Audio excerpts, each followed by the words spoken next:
and welcome to the Lucy Robbins Wells Library Board of Trustees meeting for Monday, April 11th, 2022.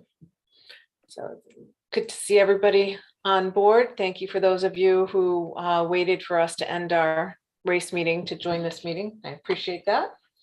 I'm going to move right into the roll call. So Elizabeth, if you'll go through the list for the roll call, appreciate it. People take themselves off mute. All right. Andy's here. Here. Thank you. Anna Eddy? Here. Laurel Goodgen? She's here. She's on mute. Mute. Elizabeth does not see us on her screen because of how she has it open. So if you could remember to say that you're here, and also when we're talking throughout the meeting, if you can preface it saying, you know, this is Right. Diane or the appropriate name. So Laurel is here. I'm sorry. Keep going, Elizabeth. Thank you. Lisa Jones? Here. Pauline Kruk? Here. Iris Larson? You said no, right? Leanne Mankey? Here. Maureen O'Connor Lyons? Here. Neil Ryan? Here. Christine Shushan? Here. Diane Stam? Here. Fiona York? Here. Lisa Maston? She is absent today. Karen Benner? Here. Sheila Rowell? Here. David Nagel? Here. Karen Braverman? No, okay. That concludes the roll. Thank you very much. On the agenda this evening, Karen, can you advance the page there?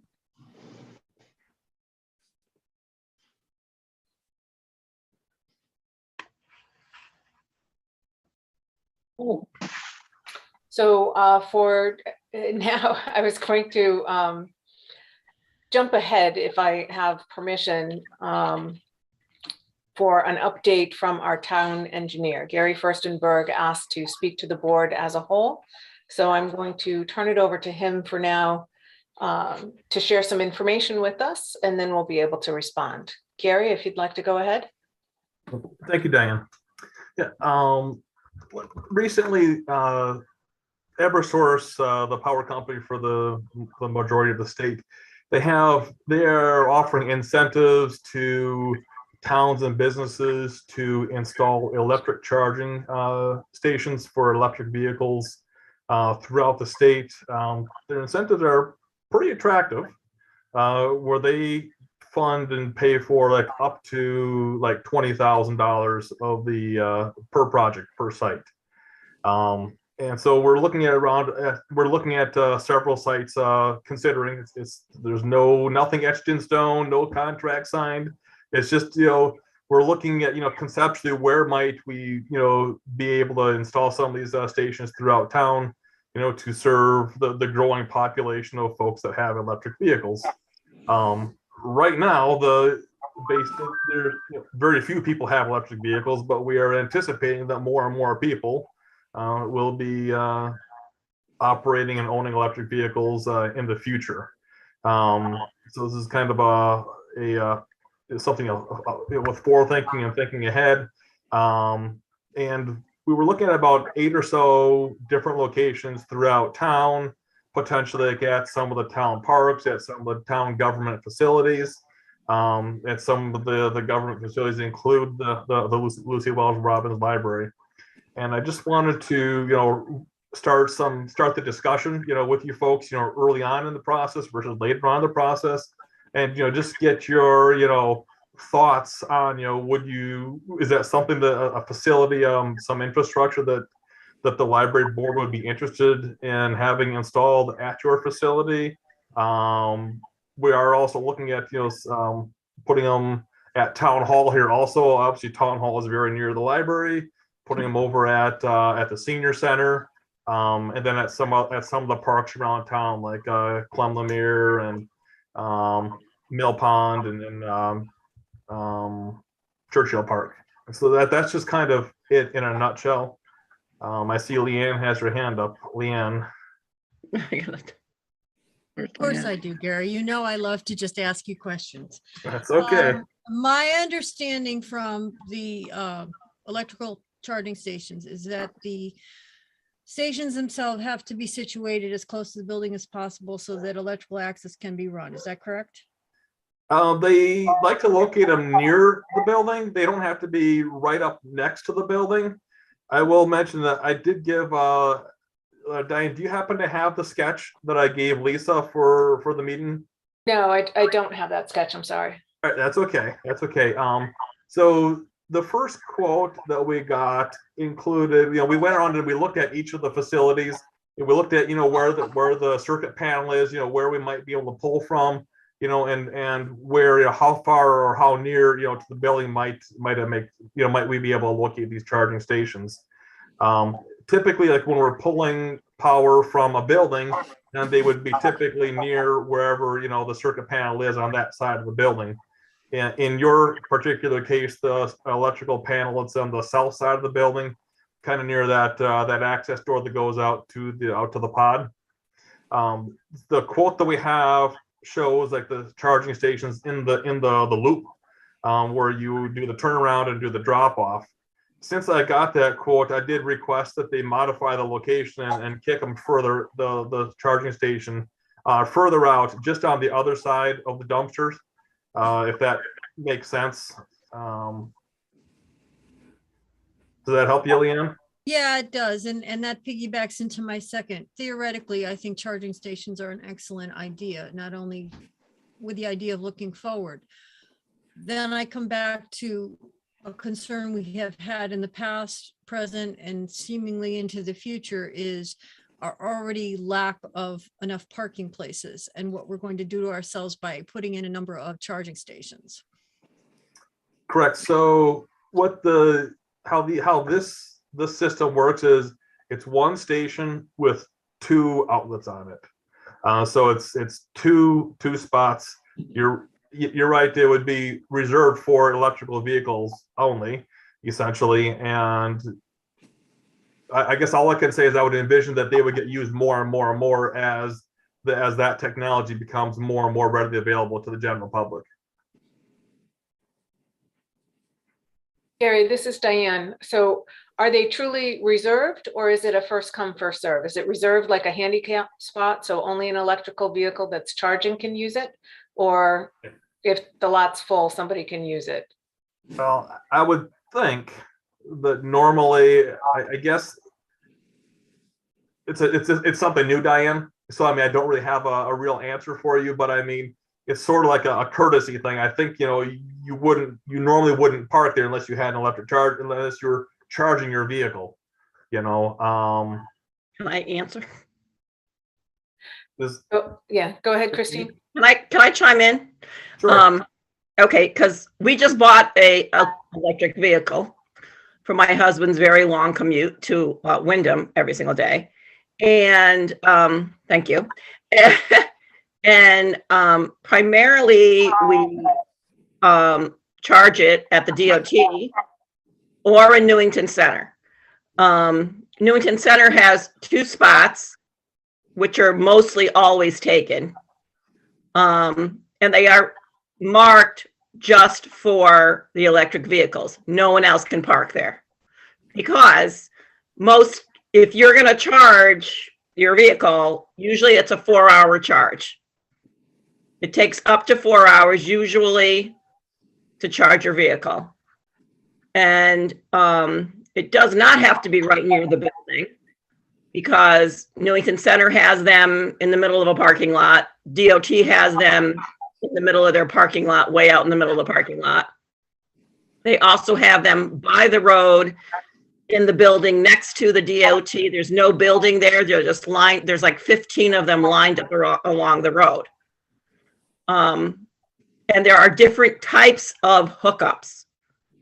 So you have to ensure that it's a hookup that all the vehicles can use.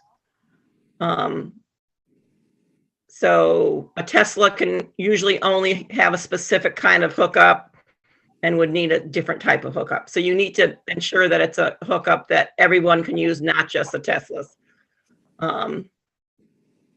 Yeah, That's it. These But- chargers are they're called level 2 chargers. Okay. Okay. So besides that, the ones that are split, the chargers that are split, usually the power is lesser in those. So it takes the car longer to charge if the power is split. Just so you know. So, Christine, you're right. They don't have to be near a building, but they do need to be near a power source. And I Right. think, when we see these, out in, like at Constitution Plaza, they're not near a building, but they are very near the power source, so that we're not running, circuits, hundreds and hundreds of feet.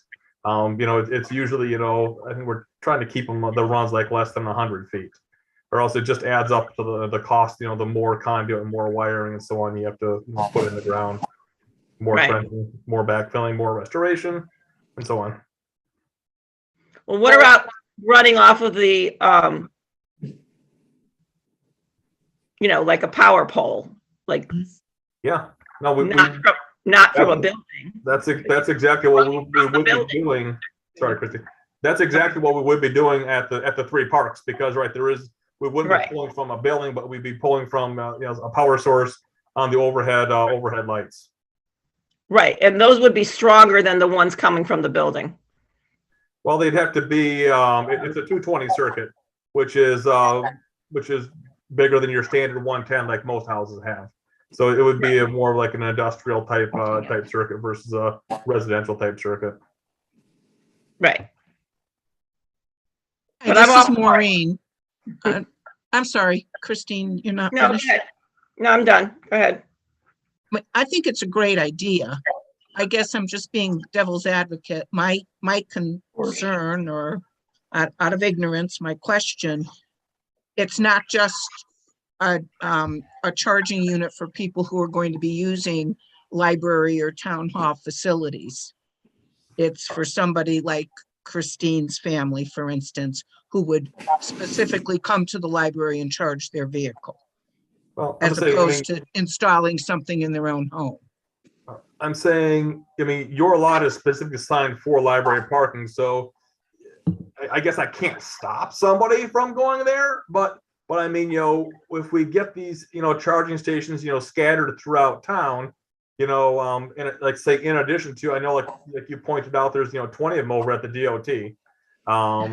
So I don't know if they're up and running quite yet, but I've not seen any cars charging there yet, but I'm sort of thinking the DOT unit is sort of for if the DOT is moving toward an electrical vehicle fleet at some point in the near future. That's sort of what I'm thinking that bank of chargers might be for. Laurel, you had a question. Go ahead, Laurel. Yes, this is a very naive question, but I've been wondering, who pays for the power? The people who are charging their vehicles pay for the power. Okay. Thank you. I had no idea. So What is it, like a meter, like a parking meter? Sort of.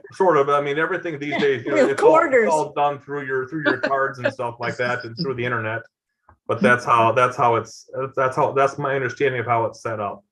Can I speak on that? Yes, Yes, Christine. go ahead, Christine. Okay. Okay, so currently only specific stations are charged.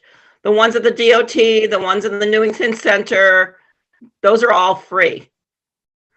It's only specified places that charge. So it depends on the charging area. And it would be defined that it was a charge place, like that you have to pay for that. But most of them are just plug it in. Oh, Maybe we could tie that's it to the awesome. library card. But yeah, I mean, And there- then there is a significant investment on the town's side to install these, install this Right. infrastructure and maintain the infrastructure, as well as provide the power. So these would not be free. so does Eversource give us a break? I mean, since they're the ones who approached the town? Like I mentioned, they're subsidizing each station to the tune of about $20,000. Is that just for installation? Yes, it's for installation only. And then the town has to pay the balance. I mean, so these things, they do cost more than $20,000 to install, but the town would pay, it varies from site to site, whether it's an additional $5,000, $10,000, or even $20,000, per site. Again, none of this is etched in stone. It's, we're looking at, the technology, and, maybe now is the right time, maybe now is not the right time. Maybe the right time might be in a year or two, so. Yeah, I'm just thinking, we've all had a significant increase in our personal electric bills. Fiona, you had your hand up? Yeah, I was just gonna say, just anecdotally, I know a couple of people that have electric vehicles and they've kind of struggled with where to charge. They're not located in Newington. And I think that so it could be an attractive thing for people to know that the town has, obviously there's a couple of sites already, but I think it could be attractive for people to know that there are more spaces in the town. And I guess my worry too would be taking away some parking, but I think if it was equitably, sort of like you mentioned, there's a couple at town hall, there's a couple at the parks, there's a couple at the library, that seems sort of realistic to me, that it wouldn't just be the only, of course, just at the library, and then those spaces would be taken away. But I think it's a good idea. If Eversource is offering to subsidize it, sounds like a smart plan. Right. Yeah. Thanks, Fiona. That's exactly what our thought process was. If we can scatter these, throughout town, make it make Newington more attractive, for people to want to live here, want to come here, Yeah. I see Neil has his hand up. Neil. I just want to echo what Fiona said. I think it's a very good idea in every way. And I guess my question is whether or not the town is going to actually pursue it, follow up on it. If they do, good.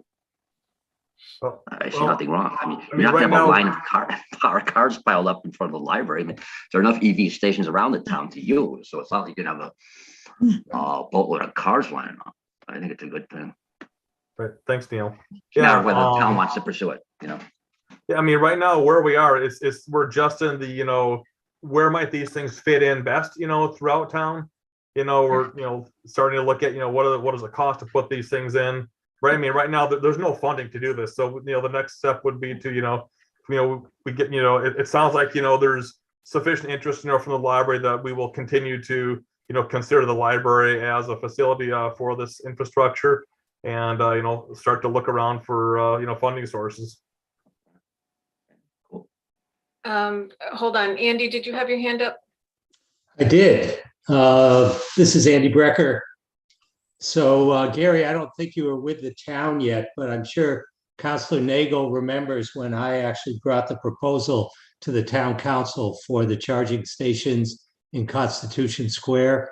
We were able to obtain a grant, but it was a bit of a struggle getting the town council to accept that grant because they foresaw all sorts of potential issues. And you're absolutely right. The reason why those units are located where they are is because of the proximity of power in the island in the middle of the Constitution Square parking lot. There are signs, or at least there used to be signs that stated reserved or something about electrical vehicles only. But in fact, there's no ordinance to prohibit anybody from parking in any space. And I don't believe there's any interest in an ordinance being adopted that would limit that. So it's really, as you stated, a courtesy thing. And most people do realize this is a feature that the town offers. I'm surprised to hear that these will be charged for. That was an issue that the council had. They want to know, well, what's the exposure? How much electricity could these cars pull? And unlike Christine's experience, we found early on, and I don't have any recent experience, that most of the people who were parking were charging for an hour or two. They were running an errand in Constitution Square, Market Square. And I would see the same sort of thing happening at the library. Gee, isn't this great? I can go over to the library, take the kids, charge the car for a couple hours. I don't think they'll be there for 4 or 8 hours. And my understanding of level 2, even for a Tesla, will get fully charged in 2 hours. So all in all, I think it's a great idea. Oh, one more thing. The distance to powers is pretty much a matter of, as you said, Gary, how much you want to trench. So you can basically put these any place. It's just a matter of whether you want to get cheap on it. Now, it's interesting to note, I'm still down here in Florida. Walmart is putting electric vehicle charging stations in their parking lots, and they're charging 43 cents a kilowatt hour for them. My cost per kilowatt hour down here is about 12 cents per kilowatt hour. So you don't see a lot of cars at these charging stations. So I would recommend that when you talk to this vendor, find out just how much they're looking to gouge people, because this could very well end up being something people don't use because it's way more expensive than charging at home or charging someplace else. Thank you, Andy. Yeah. This is Diane. Two things. One, I think electrical stations have been talked about for a long time. I know when we were talking about possibilities for the library parking lot, one of the wish list items was the possibility of electrical charged vehicles. In my ignorance, maybe wishful thinking, I was thinking that it was free. I'm okay if we charge, but I wonder if it's on library property, if that's a problem because we're a free library. So I would be careful on how we advertise it. If we just kept it as town charging units in that area, that would be fine. I would also not want to reserve that charging unit for charging. You know, I could see a sign that says, please be kind, and, you know, have people, you know, if you're not charging your vehicle and there's other spaces, choose that one. But I don't want to see us reserving 2 spaces in our already crowded parking lot just for cars that charge, right? We're already challenged with parking. I don't know if there was a electrical charging area that went right by the town hall, like right across from the library, or the human services door or something like that. I don't know if that would be in that area and certainly serve town patrons. You're right, Diane. We were looking at that particular location. We're looking at a spot in the lower town hall area also, you know, by the front doors and the back side too. All right. And Leanne? Well, to piggyback on what you just said, my concern here is, and Gary, you're conversant in this because of the issues we had with the parking lot. Do we get into murky waters with the fact that the land is not owned by the town? I would hope not. That's why we're talking. But I mean, you know, we can avoid the whole thing and just drop, you know, the library from the consideration too, and we don't have to worry about that. But that's why I wanted to reach out, you know, to you know, to the board early in the process. You know, maybe you guys can make that determination, you know, if you want to continue. Well, I don't know if it's necessarily our determination. I'm wondering if it's something that it becomes under the auspices of the town that they can't do because it's not technically on town land. That's all. You know, under the idea of like this, the break that Eversource is giving you or something like that. I mean, they might have some parameters that we don't meet. That's all I'm wondering, if that, when you're talking to them, if that will, you know, if there's something there that would, there's no point in our considering it if we shouldn't be part of the consideration because of our private ownership. So far, you know, the consultant we've been talking to has not raised any red flag like that that I'm aware of. Well, it's just that our ownership, most people really don't understand. Yeah. I mean, my recommendation would be, let's not create an issue that nobody else has. And I I mean, I would like to see this in the done. butt. Well, it's not going to bite us in the butt. It could bite Eversource in the butt, but it's not going to bite us. You know, if Eversource misspends its money, that's on Eversource. But the idea that we as a library that's forward-thinking, visionary, this is something we should have. We should be promoting this. And if we can make it happen in proximity to our library so that our patrons can use it, it's a good thing. Andy, this is Lisa Jones. I agree 100%. And I also believe that the community is a library. The library is a community space, and we should find a way to make it work. I just think that should be part of the persona of the library. Thank you, Lisa. That was Lisa Jones speaking. Lisa Maston's not on tonight. I just wanted to clarify that for the record. Thank you, Lisa. And I would agree that we want to certainly look at the electrical charging station. I think to have it really close to the building is just going to cost time and money as we expand, which is another reason it makes more sense to be down beyond by the dumpsters. But again, I don't know what the final plan might be, so those might be kicked down again. Maybe it wants to go down to the Garfield lot. I don't know. The town pays for the power from the library, so wherever you draw it, wherever you're putting your trenches. But I think what we're hearing here, Gary, is that many people are in favor of this. We like the thought. Years ago, before the parking lot was built, that was something that was brought up as a nice to have and something to be there for the community and for the library. So I think, as always, the devil is in the details. Is there something else you need from us in particular? No, I just wanted, to bring the topic up, that it seems like, based on the Eversource incentives, there's some real potential, the town will be looking to, install these, throughout town, in the next, whatever, year or two, I would think. Okay. And for the rest of the board, am I speaking out of turn if I say that there's a general consensus that this is a good idea and we just need to investigate the details and see what's happening? Oh, I think Good. I agree. Your I agree with statement. that.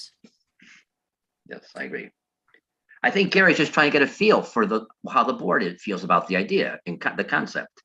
Correct, Neil. And I think generally we feel pretty good about the concept. It's Yeah. just a thinking stage now. It's not Right. going to be So tomorrow. I guess positive response, and the devil as always is in the details. This is Pauline Crook. I was at the Boston Airport last week, and they, at the parking garage, they had one whole floor of the double-sided car things, the charging. Every single slot was filled. I was shocked. I figured, a couple here, a couple there. It was the whole floor. And I'm talking, that would be like maybe 250 slots. It's a big, huge parking lot, and the whole thing was just filled. So I think it's going to be the wave of the future. And if we can offer it, go for it. Good point. Anyone else have a question for Gary? And does Gary have any other questions for us? I'll just keep you posted as we move, as we advance the concept. Thank you. Thank you. Thank you. Thank you. Thanks, Gary. Thanks, Gary. Appreciate your coming tonight. It's good to see everybody. Thanks for your Yep. time. Thank you. Bye-bye. Same here. Thanks. Bye-bye. Okay, so I can see that Iris is on. Elizabeth, I don't know if you got that she joined earlier. I want to go back up to Town Council Liaison Report. There we go. Yeah. And Dave, you're here. Is there anything you'd like to say at this point? Yes, first of all, the budget process is moving forward. We had our second public hearing. The council, both sides of the aisle, decided to wait until the 19th of this month to determine whether any changes should be made to the budget. So at the moment, it stands as the town manager has proposed, but I know on the 19th, there will be some changes considered on both sides of the aisle, I would imagine. Can't answer for everybody. And then the budget will be passed at that time. The facilities central committee that we've talked about many times, and we've made an agreement with the library as to the unique situation in terms of the library and its needs for renovating or adding or whatever you wish to do with the library building remains intact. There once again was some discussion by some people about changing the numbers. It has not changed. It is the same. It was passed to move it on to a public hearing. And my understanding is that on the 23rd, there will be a decision in terms of that facilities central committee being formed unless something happens at the public hearing, whatever that may change it. So in terms of the library, things stay the same as was agreed to concerning the library and the unique nature of, as you mentioned earlier, about the land ownership, and hopefully it will continue that way. That gets you update about that. In terms of Mr. Recker talking about the changing station, that was a number of years ago when there weren't that many cars. There were some questions that were not answered in terms of how it would be used and not. And this is another time, another place, and another decision present at the present time, and specifically involving the library and not that particular situation that happened several years ago. When you see they're there, so to speak. So the subject matter is closed as to whether there's going to be any charging stations in Constitution Square. Anybody has questions, I'll gladly add, but basically. Thank you, Dave. I see Leanne with her hand up. What are the dates on the public hearing on the building committee? I as believe it'll be well the 23rd. The Okay, 12th and council meeting was canceled a while ago. So Okay. there is no regular meeting on the 12th. There is a special meeting on the 19th dealing specifically with the budget and budget changes. And the 23rd is our next regular council meeting. So it's the 23rd. There will be a public hearing. We moved it on as the process goes to a public hearing concerning the creation of the facilities committee. And it will be on our agenda, I believe, under old business and may or may not be passed. Okay, so at it's that not a time. separate, it's not a separate public hearing, or is it before the meeting? It's before the meeting. Before the meeting, okay. Thank you.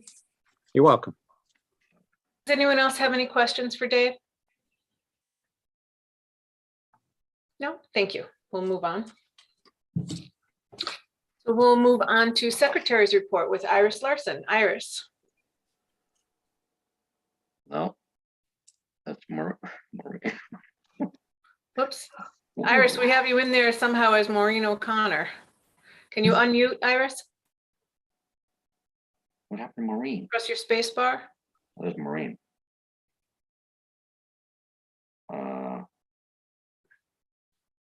I Excuse me, did forwarded we skip Iris public the participation? link. That's why my name is there. Okay, Iris, He can was you having trouble unmute, press your joining. space bar? There you go. Hi, Iris, I have- welcome. Hi, I have no report. Okay. Thank you. Appreciate No it. problem, no problem. And I apparently am in Oh, buy I local. forgot. I did send a sympathy card to the Igelski family Thank you. from the library board. Thank you. Thank you. Okay, next we'll move on. Thank you, Iris. We'll move No on problem. to approval of the minutes. So did everybody have a chance to read the minutes from last month's meeting? Can you hear me? Yes, Elizabeth, we can. Okay, I was just curious, did you need to circle back to public participation at the beginning, since we kind of skipped over that for the town council? Yes, is there anyone? Let's ask Karen quickly. Karen, is there anyone from the public on? There is not. Okay, thank you, Elizabeth, for keeping me straight. So now we'll go back down to approval of minutes. Does anyone have any comments or corrections for the minutes from last month? I don't see any. I would entertain a motion to accept the minutes as written. Anna, so moved. Thank you, Maureen Anna. And seconds. Maureen is seconding. So all those in favor of accepting the minutes as written, please say aye. Aye. Thank you. I have Any to- I have to opposed? abst- I have to abstain. I wasn't at last month's meeting. Okay, Neil abstains. I'm sorry, Neil Ryan abstaining from voting. Lisa Jones will abstain. I was not attending. Thank you, Lisa. And any opposed? No. Thank you. The minutes are approved. Review of the annual activities committee. We are a month away from our race, so it's the race. As that goes through, we'll talk a little bit more about some of the things that we mentioned at tonight's race meeting when we get further down in the agenda. The other things that are typically done or discussed in April was the library week. I know we have a book sale coming up, and the volunteer breakfast. Did the volunteer breakfast go on in April? No, we did not have one, Diane. Okay, and that makes sense with COVID. So those are the items that are listed under the 5K race. Leanne, did you get my envelope that I left for you at the library? Yes, I did. I have gotten the envelope, yes. Okay, great. So just a reminder, under the activities committee, it says 5K race, collect trustees support. So if anybody is donating to the support of the race as a trustee, those checks are made out to Lucy Robbins Wells Library, Inc. And you can drop them off at the library. And that's it for the activities committee calendar, unless somebody else has something on there. No?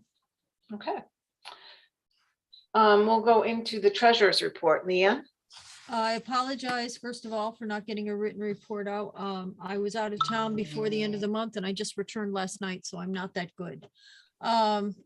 I will tell you that the checkbook balance as of March 31st was $45,527.69. We have been steadily receiving. We have, I think it's like 3 sponsors left to receive, but they're just recent commitments. So I'm just waiting on those, as well as our trustee sponsorships. We're kind of light on those. I will put out a report. I just got the Kingston report, so I will do an analysis of the restricted versus unrestricted. Though we have received just for the record, since the beginning of the month, we have received a $1,000 contribution that someone wants to earmark, so I'll put it under a memorial, so it will be restricted. They want specific authors bought. They like mysteries, women's sleuths, cookbooks, and historical. So the library will have a new fund to add to those various collections. And hopefully the library, Lisa and Karen and myself and a few others can sit down so we can flesh that out, so we can utilize some of those restricted funds that have been kind of languishing because nobody thinks to use them. And we have some substantial money springs like large print, et cetera, that we should use as a resource rather than using our unrestricted funds. Other than that, as I said, I do apologize for not having a report out to you. I will get it out to you as soon as I get it done, hopefully by the weekend. Great. Thank you, Leanne. Does anyone have any questions for the treasurer? No? All right. We'll move on to library director's report, and right after that is assistant library director's report. So Karen Benner, I'm going to assume that you'll give both? Yes, actually, we should have updated this or amended this. It's kind of a joint report. Yes. Everything's kind of together. So, hello, everybody. So, during the past month, as the COVID rates continued to decrease, the library opened up a bit more. We added some seating in the quiet study area. We added some additional seating for leisure reading. We also opened 2 of the study rooms, and we added back all of the public computers on not only the first floor, but the second floor as well. Was kind of funny when we went upstairs to open up the computers upstairs. Really, the public ones had not really been touched for almost 2 years. So we were kind of racing around looking for mice and keyboards and stuff, but everything is fully opened with the computers and they are being used, which is great. We also had some great programming during the month. The annual John and Adela Sleva Young People's Literary Series that had been postponed for the last 2 years was back. So all 3rd and 4th graders in town watched a virtual presentation by Sandra Markle. She's a best-selling author of children's nonfiction science books. She was really entertaining. She kind of sprinkled these mini science experience into her presentation, as well as talking about her writing. She answered some questions from the students. And Joan Rigaman, the daughter of the Slevas, provided new copies of some of the author's books for the students. So that was really nice. We continue to collaborate with area libraries, offering a variety of virtual programming. Some of the programs that we collaborated this month with were Forever Ireland, and that was with storyteller Monica Peterson. She talked about Ireland's rich history. We also had another one called Unique Connecticut Eats with Mike Urban. He highlighted Connecticut delicacies for every taste and budget. So I know we say this every meeting, but these collaborations have just been wonderful. Our reading programs ended during the month. The theme was Get Smitten with Books, and children's, adults, and teen all participated. There were 327 adults participating in the adult program. I do not have the numbers for the children and teen. We're getting ready now to work on our summer reading programs. Those are going to kick off in mid-June. That theme is Ocean of Possibilities. So I think we're going to have some fun with that. I also wanted to mention last week, we hosted author Matthew Dix at our first in-person book discussion in over a year. Last year, I think, well, actually, maybe I didn't mention this. We had one in-person meeting, I think it was last August, and we did it outside on the parking lot. So really, this is the first time we've met in the building with this book group since before the pandemic. And it's a regular book group that, has been going strong for years. So we were really happy to see people's faces. And Matthew Dix is a wonderful, engaging author. I don't know if anybody's ever heard him speak. He's a Newington resident. He is a West Hartford teacher. He's won Teacher of the Year. And the book was really interesting. It was told from the perspective of a 10-year-old boy's imaginary friend. So that was really nice. And then just to end up with programming, we are having author Stuart Onan, June 16th. It will be a virtual program. We have 9 libraries participating in this. Jeanette Francini, you guys will probably remember her, kind of spearheaded this. She knows Stuart Onan. So we're really excited about that. We have the books here. We're going to be selling some, and Jeanette met with him and had some signed. So there'll be more to come on that. And his book is Ocean State.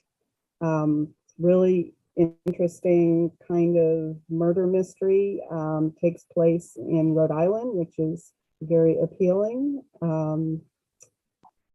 So then let's see.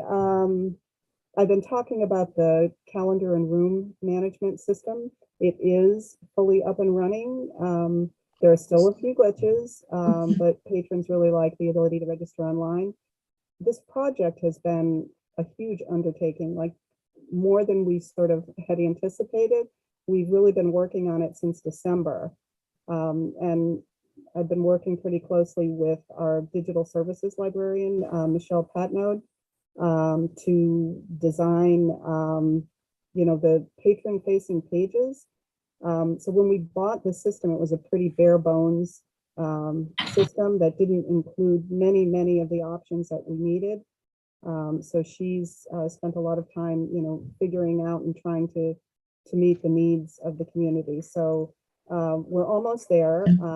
We're, hoping and talking about potentially doing some, not just in-person programming, but also maybe opening up to outside groups for meeting rooms, all sort of dependent on what happens with the COVID rates.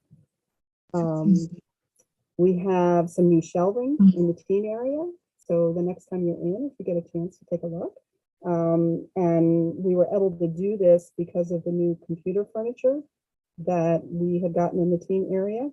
So when you look at it, it's just a little bit easier to browse. We shifted the collection some. And then we're so happy with our new cleaning service.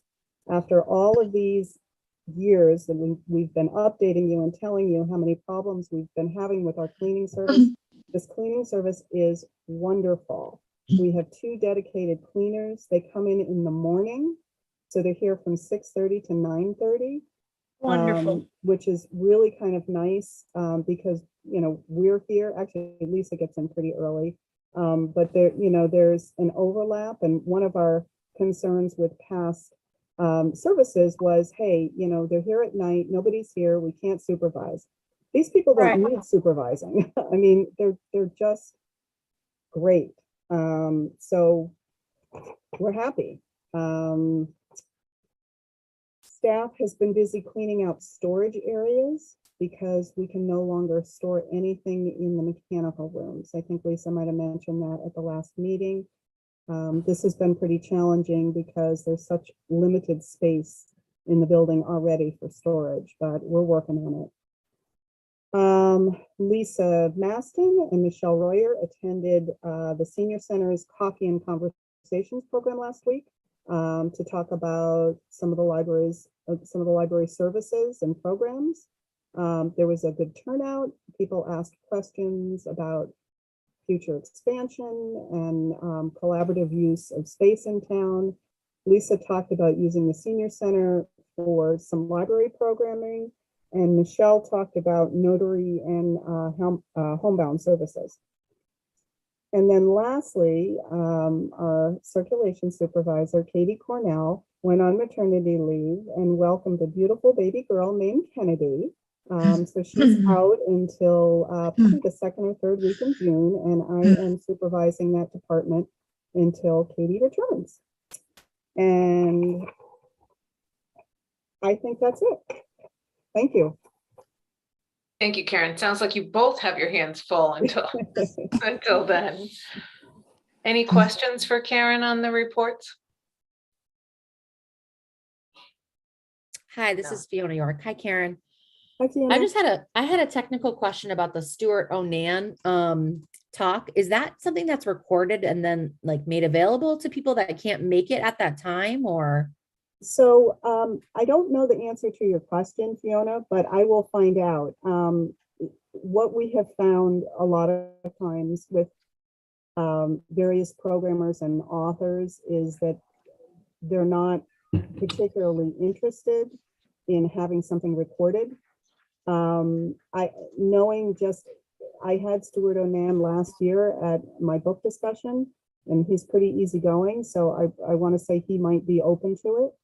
But it's an interesting question that you bring up, because we have had programs, virtual programs that people have wanted to be able to attend but could not, and have specifically asked for a recording. And many of those programs have been the collaborative ones, and the program has chosen not to allow that. So good question, and I will find that out.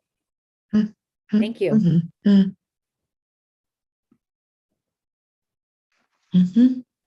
Okay, any other questions for Karen?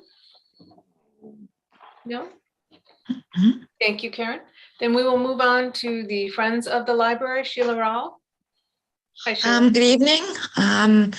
We are all working as hard as we can to get ready for this book sale, which is kind of a new experience because we haven't had one for so long.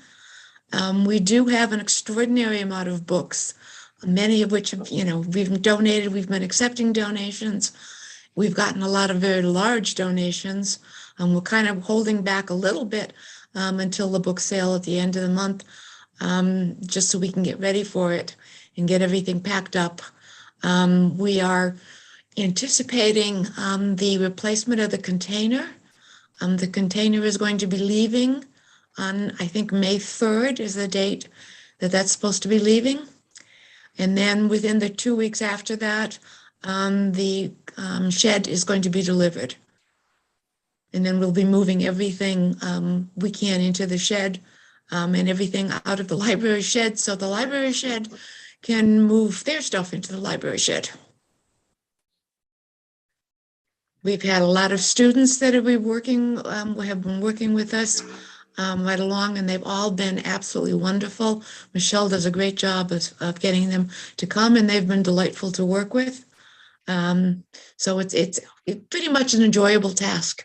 Anyway, despite the fact that it's been a lot of work.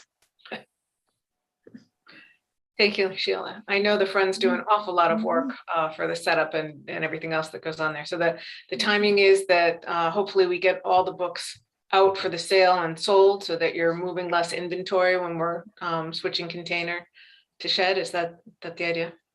Well, we're doing the same thing we've done in the past is to the books that are left over after the book sale goes to Discover Books. They're going to pick those up, and then we'll start over again with a small amount. We'll just take back the ones we know are very popular and people will want. Some of the children's stuff and that sort of stuff. And then we'll just hold those until the shed's there and start all over.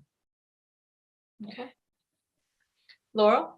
Yes, Sheila, where is the Friends meeting being held this Wednesday? Because I'm supposed to be representing the board at that meeting. Or is I have not heard whether it's going to be remote or not. It is, Laurel, it's virtual.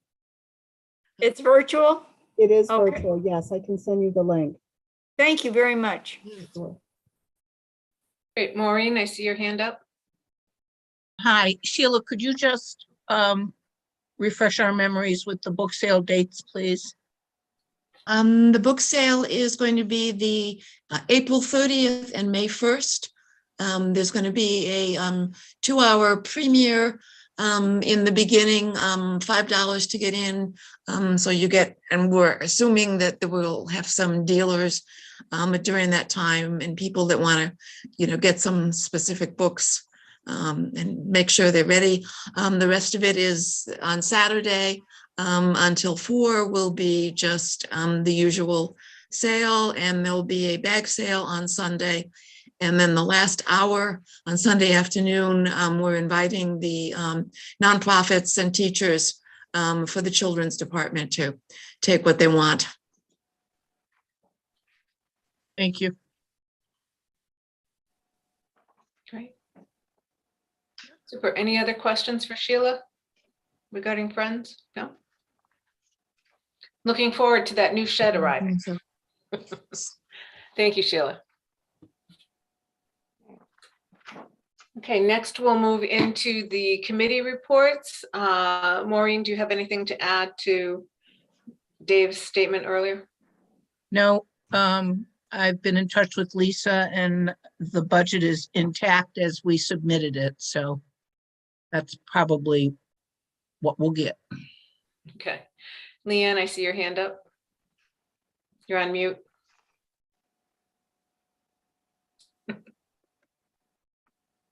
I just wanted to make the board aware that I had pursued those items about potential grants, and I am through the grant writer in town who is very knowledgeable and very good to work with. She's looking into some other leads, but there are some grants that she can't attend on our behalf because you have to be certain type of personnel. Like, for example, if it's a building committee, you have to be on the building committee or someone in the trades or a person representing the library board or staff. So I have signed up to go to a grant review potential that would be required for us to do if we were to file for a building grant at the end of the month. So I will attend that. Thank you. Anna, I see your hand up. Yeah, I just have a question to follow up on the town budget. Did anyone on the trustee board attend the last meeting, that hearing on the 19th? It was a couple of days after our last board meeting, and I must have had vacation brain or COVID brain or something because I just zoned out. So this is Fiona here, Fiona York. I was planning to attend and then could not, but I did send an email to the town council about the 2 open positions.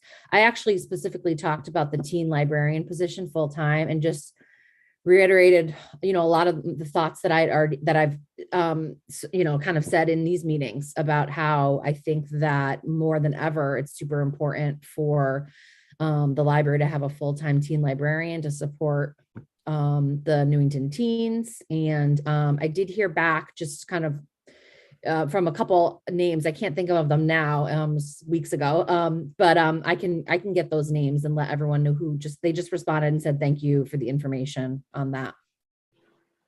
Well, is there any plans or discussion, Maureen, for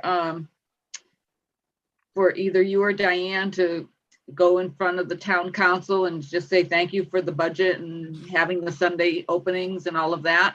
Have we done that? We don't have a formal plan, but we can. Yeah. It would be on the 19th, but Dave, are you still with us? Yes, I am. Yeah, the 19th is when the budget is expected to be passed, right? Mm-hmm. And by there'll the be way- opportunity. Yeah, by the way, I kept saying that the regular council meeting at the end of the month is the 23rd. It's the 26th. Oh, okay. I'll jump in with that piece of information since you've asked. Thank you. We will plan on board representation on the 19th to participate in the public participation section. Thank you. I think that'd be a great thing to do for us. It will be a hybrid meeting.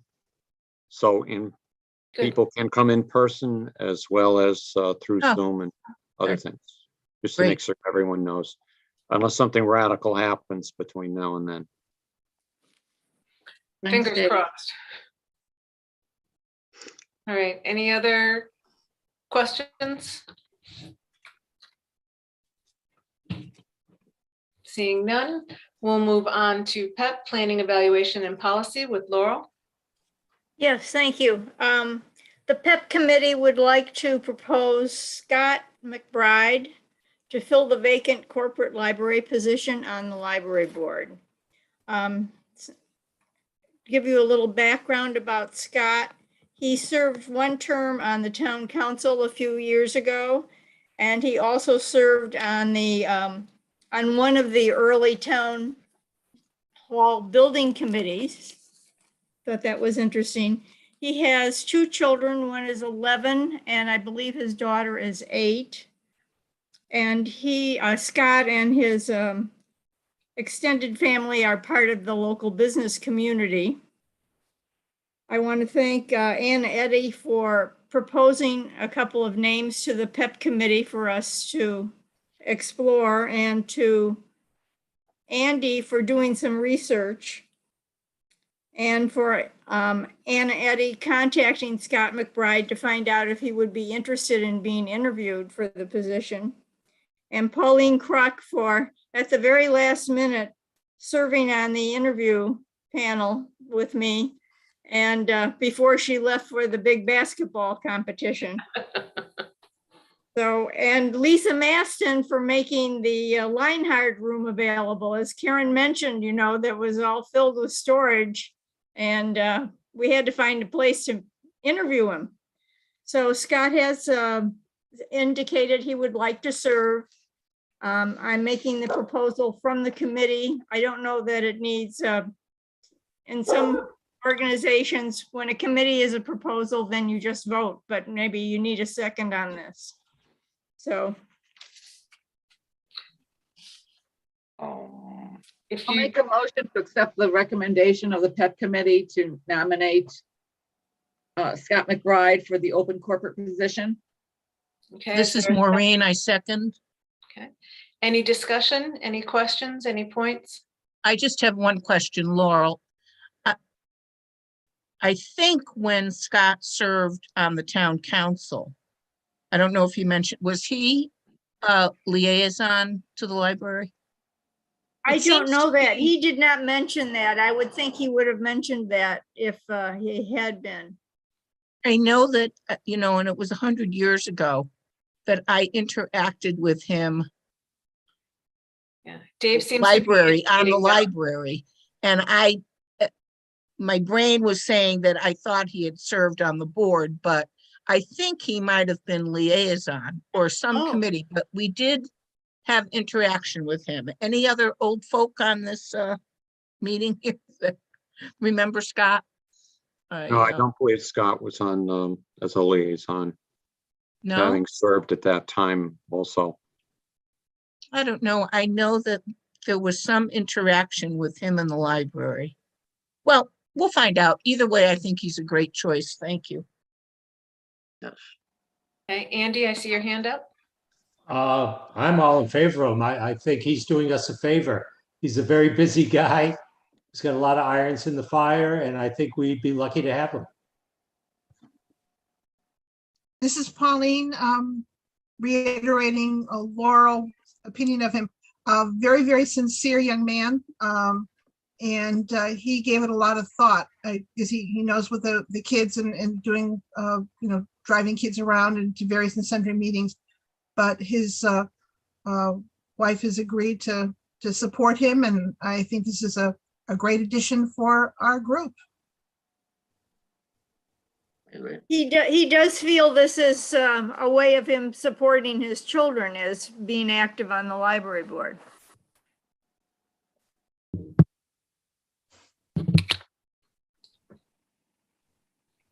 Okay, any other questions or comments? I have one just real quick. I believe Anna was the one who made the motion, but who was it that seconded? Maureen. Maureen. Okay, thank you. Okay, all those in favor say aye. Aye. Any opposed? Motion carries unanimously. Thank you. Looks like we have a new board member. Laurel, would you like to reach out to him and let him know that that was successful? Yes, I will. Thank you. Okay. And I will contact Lisa about arranging an orientation meeting. Yes, that would be great. And ask him to join us, even if he hasn't gone through the formal orientation for our next meeting. Yes. And see what he's doing on race day.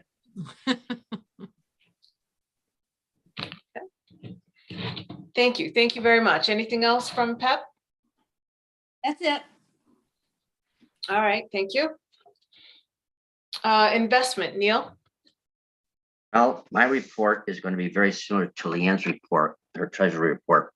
We haven't received the March totals yet from Kingston. I did send out the February report just for your reminder where we were. As of February 28th, 22, our portfolio stood at $764,592.62. I'm not sure what the number is going to show for March. The market in general didn't have a good first 3 months of the year. So my guess is that March probably might not be that good a month for the portfolio. But we're more or less in sync with what the market is doing. So I really have nothing more to add to that other than to say that as soon as I get the Kingston, the March report, I'll email it to you right away, like within a couple of days or two. It'll be well before our next meeting. Thank you, Neil. That's it. Any questions? That's my line. No, I think we're good. I don't see anybody's hand raised at this point. We'll move on Mine is to, raised. On that. we'll move on to House Committee. I did not send out a spreadsheet. It looked very similar to what it was, but we do have some work orders that did not show up on the spreadsheet. The work orders were more around spring cleanup. My goal was to have it in the town's hands in enough time so that our library and the grounds and everything around it looks presentable for when we have everybody milling around for the race. Just offhand, there are a couple of outdoor things. By the Churchill front door, we had lost one of our hollies that kind of banketed that door and set it off evenly.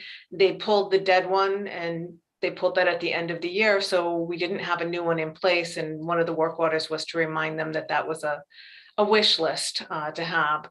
That row of arborvitaes that are along the Hart Lane property. Anybody that's been on the board for longer than a year knows exactly where those are and what it took to get them there. There are about 4 of them that have died. So called that to the attention of the town to see if they were going to pull them or replace them. And then one of the other areas that I noticed when I was walking through the parking lot is that the area between the library lot and the Garfield lot, it looks like it's probably where we put the snow and things like that, but the grass is dug up. It was very muddy and it looks like it's just springtime. So the question was, what are we doing there? Is that to be repaired with grass? Is there going to be gravel there? It just looked like with the drain off, and now's the time for them to look at it and make a plan. So my thought was, as they looked at those areas, they could see what the concerns were and address it. You're not doing this in the middle of July. And again, the thought was that if we put the work orders in early enough, they would have some time to address it before the race, when people are not only coming to the library, but standing outside in that area. So we want to put our best foot forward from that end. And Leanne and I still have not met to go over the possible replacement of some of the draperies in the windows. Our schedules will align at some point, I'm sure, and we'll go through and figure that out. But many of the other smaller things on that list were done. Some of the things that are still outstanding were some paint touch-up jobs within the library itself, and that's just a matter of time as they go through to get those areas done. So I don't know if anybody else has, if you've been there lately, you saw the daffodils pop open, and those were, if you remember, project by the Friends, a fundraiser. And I think a local scout troop actually, for all the bulbs that were donated to Lucy through that fundraiser, were planted, and they're coming up and they look very nice. That's it. Any questions? No, that works out well. Okay, then we will move forward to facility and site with Maureen. Okay, I have some news. Andrew Berman had visited the library. He made a site visit, and he has drawn preliminary plans for a building of approximately 44,000 square feet. The plan retains and updates the original building as we requested. It raises the addition and replaces it with a 2-story addition. It also includes a relocated entrance, outdoor space, and 50 dedicated parking spaces. He's working on perspectives and furniture placement right now. He and Leslie are scheduled to meet tomorrow to go over these plans. She's finished with the updated feasibility study. She and Lisa have been in touch for, she had requested updated information from Lisa regarding the collection and other services. So she should have all that incorporated and completed by next week. And they're on target to wrap this up in the next few weeks. And I requested that we get a preview of the building plans. And that's where we stand. Now, all we need is money, approval, And et so cetera, et cetera. they're going through for this square footage and taking our list of needs and applying them and Yeah. fitting. Yep. Yeah, everything that we've given to them has been incorporated. Like I said, that Leslie had been in touch with Lisa asking for, additional information and clarification. So what better resource than Lisa? Maureen, can we schedule a facility meeting to review their draft work product? As soon as I get it. Great. We've only been in touch. I requested it today. So hopefully, I hear something by tomorrow. And, then we can put something together. It would have to be after the weekend. This is both Passover and Easter. So in the next week or so, hopefully, we can get something together. Okay. Anna, I see your hand up. Yeah, Maureen, I just want to get a point of clarification. When Andy had come up with his list of things, to incorporate, I had sent him some suggestions. Just wondering if those got to you. I think one was they were shared with Leslie. I don't know what, I haven't seen a product yet, but everything that I'm just wondering if the 3 items that I got to Andy got to you. Well, Andy, whatever Andy shared with me. I'm just wondering if there's enough. What were those items, Anna? One was something for the Friends, an area for the Friends. The other one was the way the book drop system worked. Yeah. And there was a third one. There were 3 things. Storage for the board. Yes. Storage. I think, Andy, you had sent all that to me. I believe so.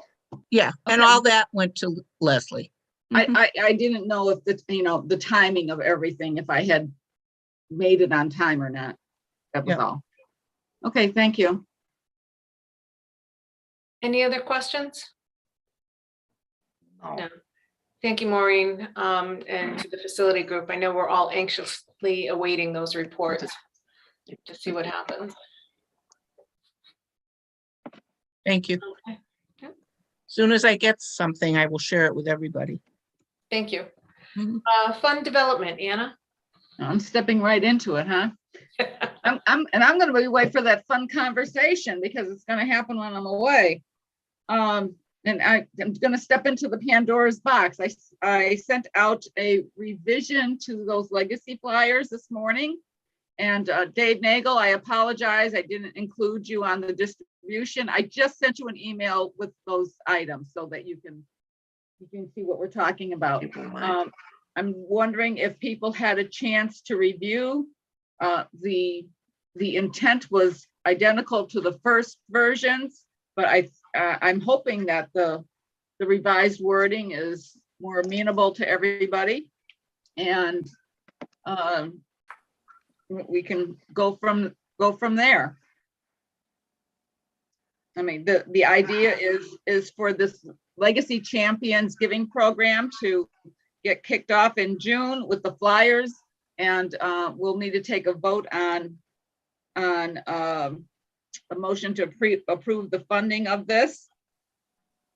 And it would just be, something new to add to what we already offer, our patrons who want to support us financially.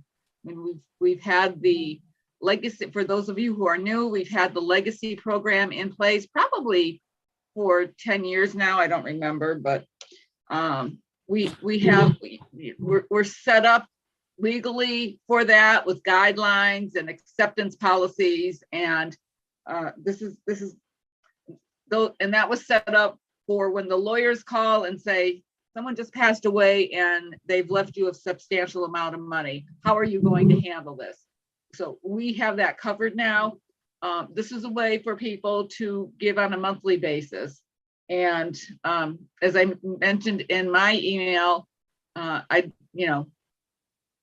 don't know how this is going to be received. I can remember years ago working on the basket auction for the library and being very frustrated about how tight people's wallets are, and how they were hard pressed to bump up the auction amounts. And I just think that they're just New Englanders here. They're just going to be very careful with their wallets. So I'm starting small. You drop. I believe in planting that seed. We suggest $5. They've turned the flyer over and they see $20. They go online, they see $20, but the default is $50. And so it'll just be interesting to see how it evolves. I mean, I have no idea how successful this is going to be. We'll just have to wait a few months. And the second flyer that I'm suggesting, we can, if we approve it, we can approve it in concept and then take a look at it again in the fall after we have a couple of months of experience with this. We might want to up the ante in the fall if we see a trend that is more upwards rather than $10, $20 a month. I just don't know. But what this online giving program is the trend in fundraising. When you listen to the nonprofit organizations that focus on fundraising for nonprofits. Right. So I thought I saw Laurel hand up. Laurel? Yes. I know very little about the library's finances. What is the purpose of the legacy fund? Is it intended to be like an endowment fund and we only use the interest? Right. Is there no? That's a good question. So years ago when we first set this up, people were using the word endowment. An endowment means that you put a principal into an account and you only can draw off the interest. This is not that. This is a means for us to accept donations, preferably unrestricted funds, and we manage them as that's what the investment committee does. They manage those monies. And what do we have policies in place for how we determine how the money is going to be spent? It's at the discretion of the board, and that's what people agree to when they donate to us. I think we need a more formal setup. Oh, it's a formal setup, Laurel. I can go over it with you. Well, if there are printed policies, I'd like to see them. They're all online. Primarily, the legacy is, if it isn't earmarked, it's going to be at the discretion at the board. But we do have legacies that come in and they are for specific things. For example, Dr. Polino, he set up the book fund. That was a legacy, but it is specifically for what was within. So there are funds within the fund, if you will. Yeah, okay. I understand about restricted funds. I'm wondering how the unrestricted funds are accessed. Well, that's when we make our statements out there that we are, what's the word I'm looking for? We have a fiduciary responsibility and we manage the funds accordingly to serve the needs of the library. And it could be the refurbishment of the Linehard room, which we did a few years ago. It could be the work that was done in the children's room. Those are all things that that are not part of the town's operating budget. So, okay, I don't remember those things coming to the board for a vote. So I believe the Linehard room was done before I joined the board, yes. Right, and we did put a vote in for some additional shelving in the children's area. We also had money earmarked from the race. In that year, we said that we were specifically raising money for the children's area refurbishment. to put it in there. So we normally like to collect money without a restriction on it so that it can be applied accordingly, right? Sometimes it's furniture that needs to be refurbished. Sometimes it's a program that we want to support or go through, but it is money that is at our disposal, but the board needs to present and vote approval to spend that money in the way. Years Okay. ago, there was, Mr. Hanel donated money, and it's grown over time, and that's specific for cultural events.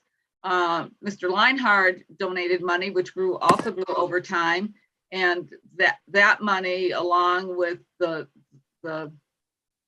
helped pay for the property adjacent to the library. We would not have been able to do that if that money hadn't been sitting there. So, I mean, we can talk offline if you want more detail about. Yeah, thank you very much. Yeah, I would like more. Thank you. Okay. Okay, but also to Anna's point, anyone can go on the website and look under legacy funds to see some of that information and some of the other documentation there. I was thinking more of it from a policy standpoint. Okay, thank you. So has everybody had a chance to review what I labeled as the June flyer that starts off with, can you be a legacy champion? I mean, are you happier with the wording on this one versus the first one? Anna? Yes, Neil. I have to apologize. I didn't look through the thing in a lot of detail, but glance that the wording for the 2 new flyers looks fine. I mean, I'm sure it's fine. I don't see anything wrong. I'm sure it will work very well. Thank you. This is Pauline. I like the recurring monthly giving. There are a lot of people that are willing to donate to a charity in small bits per month, and it adds up, which is great. And it doesn't, you don't go hysterical over, I'm going to give $5,000 to the library. In time, it'll be 5,000. So I think I did like that part of it, that it sort of encourages you to just set money aside, and eventually the money will grow. Exactly. So how does everybody feel about, starting low and going higher? I mean, when the side 2 of the flyer originally had $50, $50 a month grows to $600 a year, but I had some feedback that said, oh, that's a little bit too rich for some folks, and especially if they're on a fixed income. And so I changed it to $20 a month. I think that's good. Seriously, people get freaked out at the sight of $50 a month. I really believe that. I think lowering it to 20 is a very good idea. May I ask a question? What it's worth, This is Fiona that's what I here. think. Go ahead, Fiona. Anna, I really like the graphics and everything. I'm sorry that I wasn't able to email you before the meeting, but I did have a chance to look them over today at work. My question would be, I like the sort of the graphics on all 3, but I wonder if it would be helpful too to add, like, if there's some up-to-date photos from, I know with COVID it's really slowed down, maybe like some photos from the library programming. And I don't know that we want to like add some photos of things that this hasn't funded yet, but almost like, I don't know if this makes sense, but something from the community that shows people like, oh, this is where maybe this money would be going. Does that make sense? Oh, okay. That makes sense. So you bring up a good point, which I was going to bring up later when we talked about the race. I mean, if we wanted to promote this, and it was suggested by, let me just back up a minute. I also met with Kim Rada and with Mary Ellen Procco from the Friends. I had attended their meeting 2 months ago, and we said we were going to talk about fund development and how the trustees relate to the fundraising that the Friends do. And they like this concept. They've also provided some great input. One of the things that they suggested was that we promote ourselves. We toot our own horn at the 5K race. We use it as an opportunity to get the word out.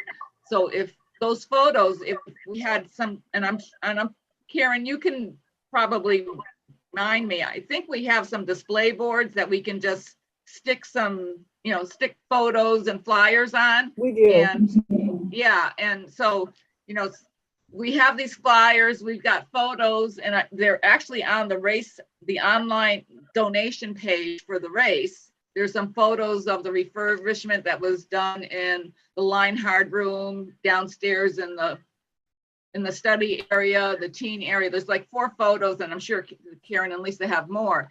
So that could be a display for that, and have these flyers available, and the 3 other flyers that we previously did. And the idea with these flyers is that over time, as people see them, maybe that, perhaps there are some people who are in a position to include the library in their will. So those flyers speak to them. But the next 2 flyers speak to the people who be willing to give on a regular monthly basis. And then I understand. after that, we can, and then I think after we make this push, then we alternate between a legacy flyer and a sustaining flyer. And then we go back and forth between the 2. I mean, I think that would be the way for us to go. But I fully agree with the suggestion that we have a table at the race. Fingers crossed. Are you Well, still Anna, taking- once oh, again, sorry. I'm sorry. No, Anna, once sorry. again, you put your heart and your soul into doing this, and I think you've got a good start here. There's no reason not to do it that I can see. And over time, there's nothing that would prohibit us from changing the artwork, changing the text, improving it, targeting it, whatever good thoughts you have. It seems to me you're just talking about moving around electrons for the most part. So Right. I say run with it. Okay, so and let me just ask, is there any other discussion? Yes, Anna? Yes. Go ahead, Laurel. Well, I was thinking a good place to have a table for the legacy information would be at one of the Handel concerts. I mean, there's a living demonstration of legacy. Exactly. So- We just have to do a concert again. Yeah, okay, well, also I think, the audience is more passive. There's more time for them to look at things than there is at the race. I think people will be thinking of other things on race day, but I think, or any of the programs that the library offers, and they offer so many. Right. So, but there is, at the race, there is a gap of time from when the first finishers finish, which is like in 20 minutes, and the last one crosses the line. So there's a good half hour or so of lag for people to wander around. So I think that would be a good time to, to just have it there. All you need is one person to pick it up, and, who knows, maybe we get a Jeff Bezos or something that shows up and goes, oh, look at this. Go ahead, Leanne.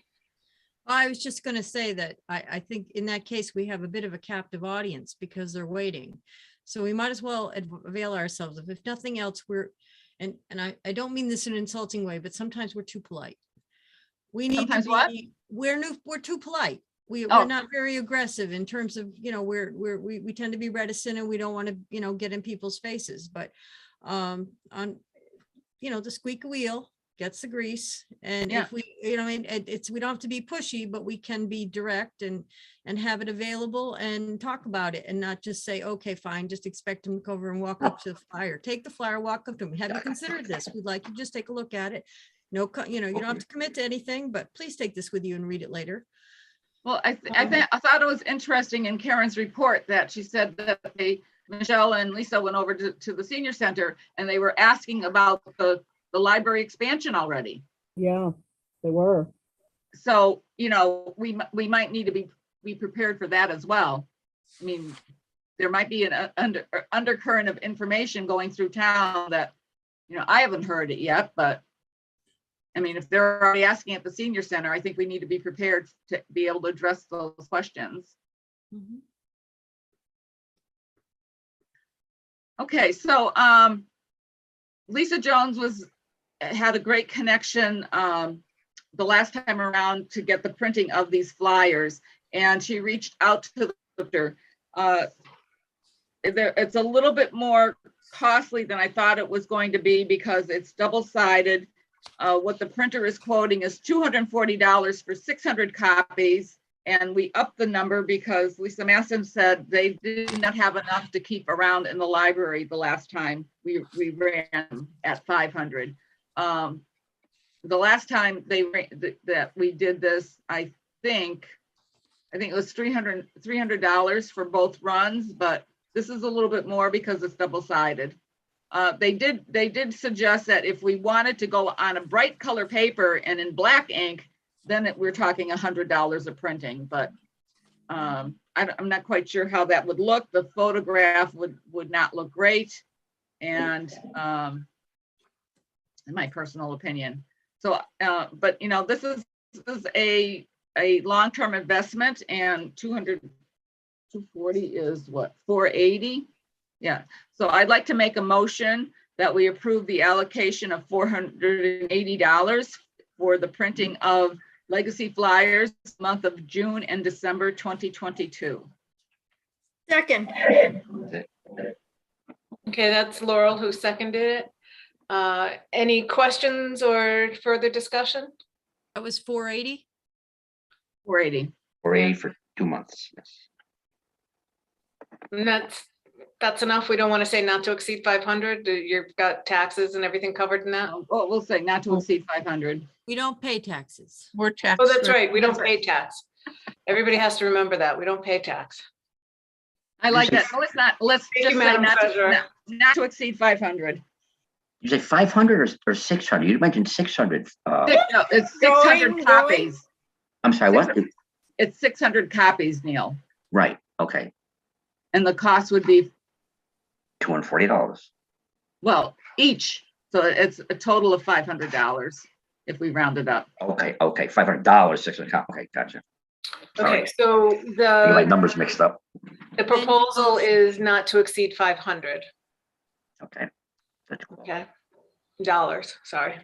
$500. That goes Okay. through. And these are flyers that are handed out. These are not going in the mailings. Oh, no. These are, so, no. So this flyer is going to be an insert. The June cover is going to be an insert in the June footnotes. Okay. And that leaves 100. So maybe we need to get a, Well, that's my question is if we're going to put them in the footnotes and you're going to have them on the table, do you have enough? well, we could probably print these in the office, 40, 50 copies to have them at the race, or 100 copies. I don't know. Okay, that's also takes money. All right, I I'm surrender. just saying, let's get the proposal correct to cover the expense. Well, we could. You want me to go back? If we're gonna do them at the race, then let's do an extra 100, take it up to 700, and then I will assume that the cost will go up. So let's say not to exceed 600, with the June printing costing more. Does that sound? Okay, I'll second that. Thank you. What number are we at? 600? $600 for 700 copies. Oh, that's a lot. Well, we have the money. We know that. Well, it really isn't a lot if you're going to have them at the race and you're going to include them in the newsletter, and then you want a few around, don't you, to display at the library? Yeah, that'll be fine. So it's for 2 printings. So Right. Yeah. so we're good. It'll be, so Anna, it's 300 plus another 100. So 400 for this printing. You mean $400? No, 400. No, 400 we need 700 copies. for May. Yes. Yeah, the information you sent me, Lisa, said, Anna, $240 for each printing of 600 copies. Right, it's $240 per printing. Right, so we're asking, we're going to ask them for the May printing to do 700 copies. And we're adding an extra $100 to cover the additional cost. Okay, okay. I'd like to double check the amounts with him just to make sure. Okay.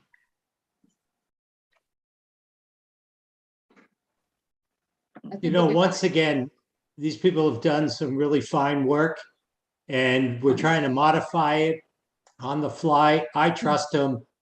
I don't know what the right number of copies is or what the break is and all these things, but if we say not to exceed $1,000 for this year, for these two printings, you guys think you can get it done for that? Definitely. Yep. Okay, can we modify the motion to make it not to exceed $1,000 and trust these people to be frugal with the funds? Thank you, Andy. I'll Yes. second that one too.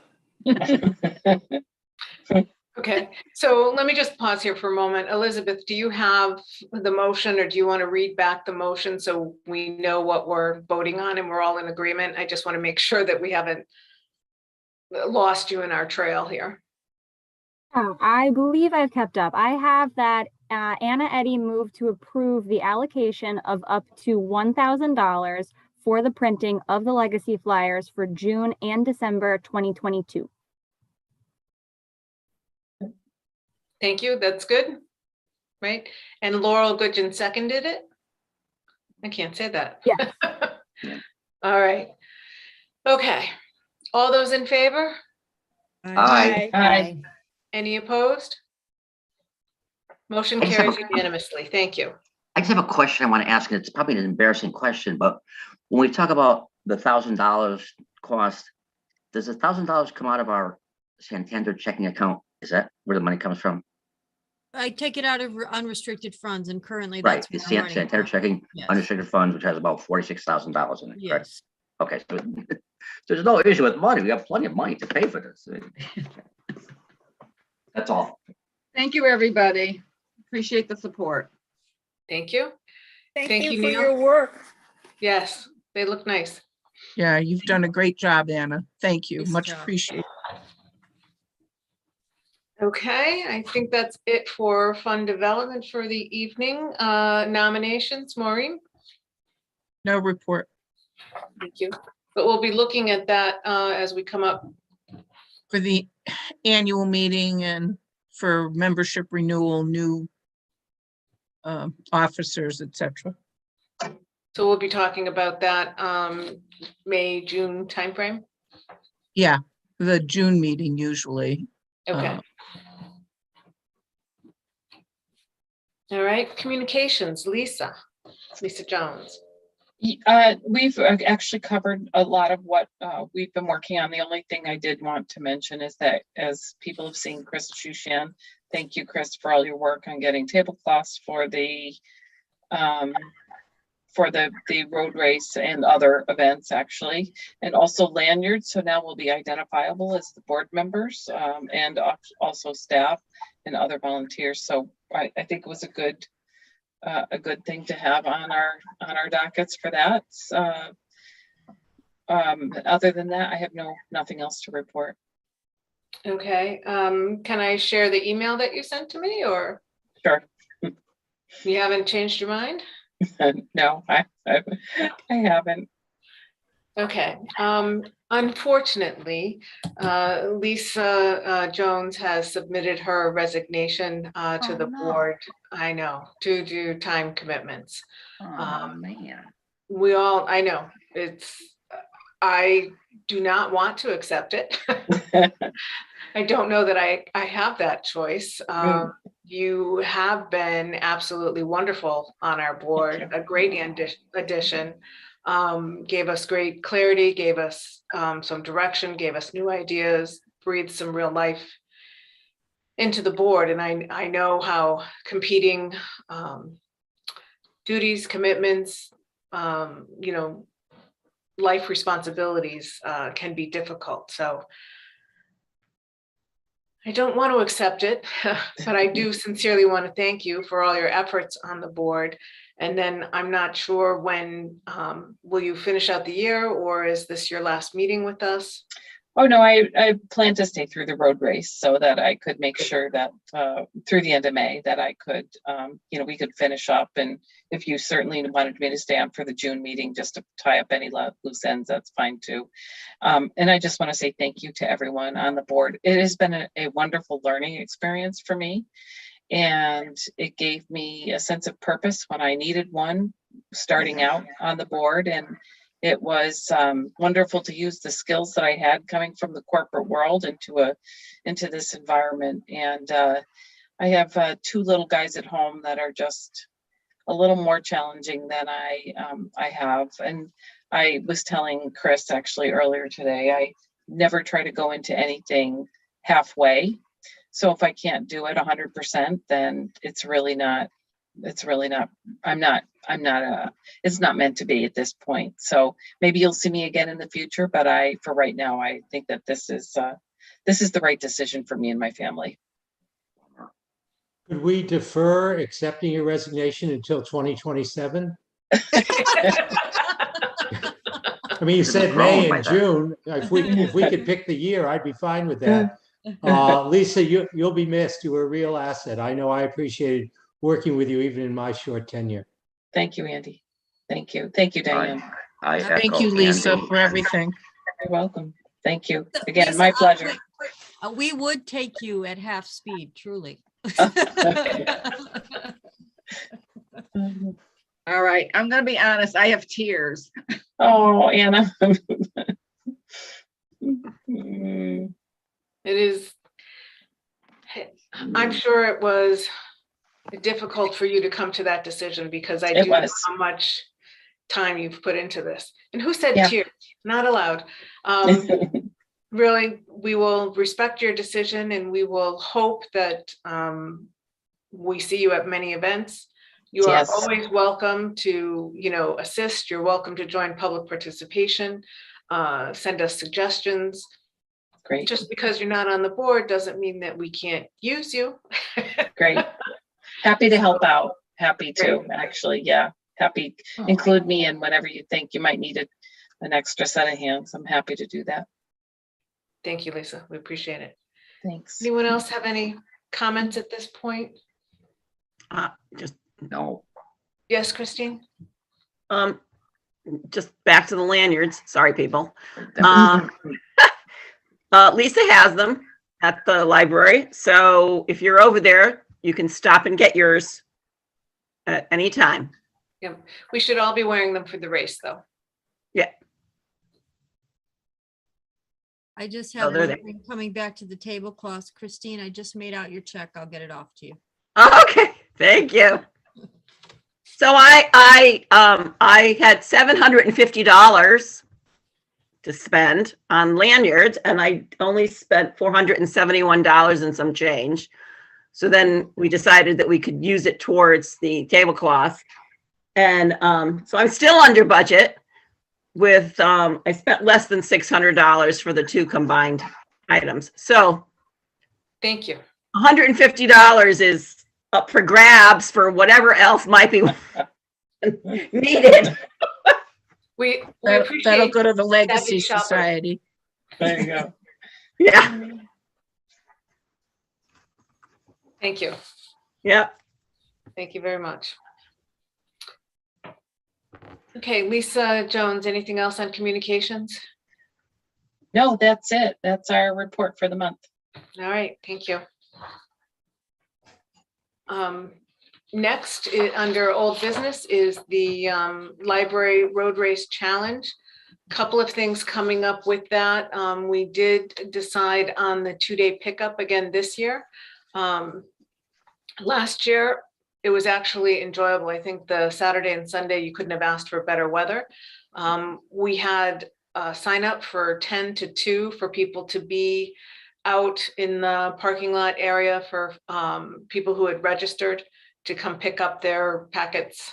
We were giving out the shirts on the day of, but they could get their running numbers and things like that. So we will be looking to staff that again. And on race day, of course, we like people to be there at 7:30 in the morning. And we are long gone by noon, but I say when people are looking for coverage or whatever, 7:30 to noon, because it's not only the setup, the race, it's the prizes and then the cleanup. Even earlier than noon. It's really more like close to 11, That's what I 11:30. said. Nobody's ever there till noon unless they're chit chatting to a long. Yes, long exactly. time, right. The work has been done pretty much by 11.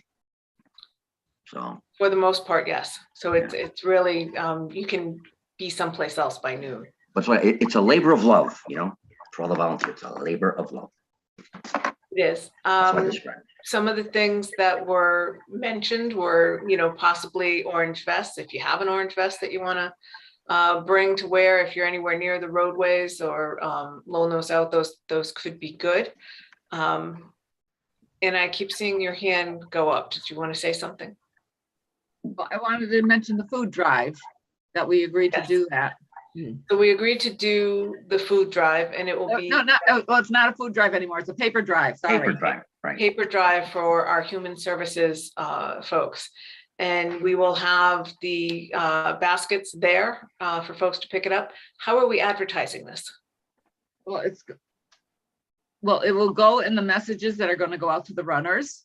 Okay, it goes in the email messages. It'll go in the email messages, and then any promotions that are going to, I'm going to call Mark Janey and speak to him. And so he'll do a write up on the race. He'll do it like that. It should be a bullet line in the promotion with the chamber. And we have a lead to Gary Byron. Gary Byron's willing to promote the race on his radio station.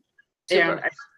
And whatever press release goes out to him, it can be included there as well. But I think between the chamber and our runners. Yeah, I think that and anything that we put, well, I'll just revise any of the flyers and other information to add that on there. Yeah, I'll send that to you, Lisa. Okay, so you have it. good. All right. Can I ask, sorry that I wasn't at the race meeting this evening. I couldn't be there for a work commitment. What's the paper drive? So we reached out to human services in the town and said, we'd like to do a food drive. What do you need? And basically the answer came back, what we really need are paper goods, paper towels, things like that. And hygiene items, shampoo, soaps, things like that. And to Anna's point, it's easier to get the point across if we don't mix those messages. So we were saying the paper drive. And Anna, did you send that list to everybody on the board? No, not yet. Okay. Toilet paper, paper towels, plastic wrap, tinfoil, and dryer sheets. So things like that would be great, easy to go. Anna, when you send it to the board, if you could also send the hygiene items, because I'm thinking we will get the paper products. And if they also need the hygiene items, I'll leave it to the board members to decide if, do you want to do the paper towel route, or do you want to get some soaps and shampoos and things like that. But anything that is collected and passed on would be appreciated. But rather than, jars of peanut butter, this time we're looking for paper goods and kitchen and sink. Yeah, and I mean, we can promote the drive within the library. I would imagine that Karen and Lisa, sorry to add more to your plate, Karen. They can do one of their big boards and promote it within the library. It doesn't just have to be runners. I mean, people who are coming in as patrons, they see it, they can also donate as well. I mean, there are bins in the library all the time anyway to support the Newington Food Bank, so they can just go in there. Great. Something that we can do. And we've covered all the other details, and just somebody's going to need to step up and volunteer to cover the legacy table on the day of the race.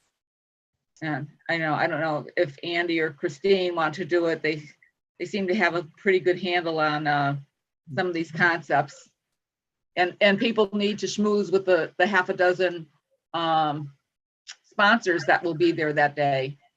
I mean, if you're just walking around and there's the massage table there and they're standing there waiting for the runners, and just say thank you for coming. We really appreciate it. You just have to build them up so they keep coming back. So they're there, and that's the perfect opportunity to stop by and identify yourself as a board member and share the appreciation. The other thing that I think has always been very nice is throughout the year, as you patronize these places, just mention, you know, hey, I noticed that you sponsored the library, and I want to say we really appreciate it. You know, it's one thing to say, hi, I really appreciate what you did for me last year, and it's time to give again. It's another thing to show up in, you know, September and say, we really appreciated it, you know, that they know that it's with us year round. So certainly if anybody on that list is somebody that you do business with on a regular basis, it'd be great to mention it.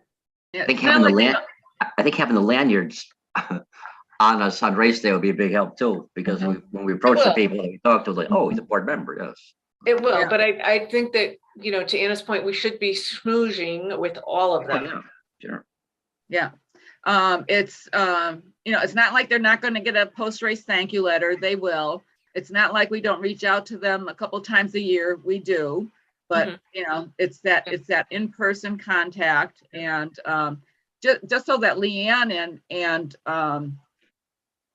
Neil know, Dean Spada, who does our investments, he's one of our sponsors. They were so close to coming this year and having a presence at the race, but Dean had to go to, he has to go to Georgia, and his wife needs to take the daughter to some sports game that day. But they're donating they're going to bring their banner to hang, and they're going to also donate a basket.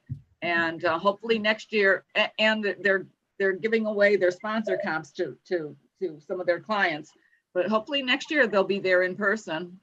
Yeah, that'll be nice. And last year I did do the pretty, as they call it. I walked up to the tables, and you could tell that they appreciated it, you know, and there's downtime, as we say, there's downtime once everybody gets set up, and it just goes through, and that little bit of extra thanks, I think, makes a difference.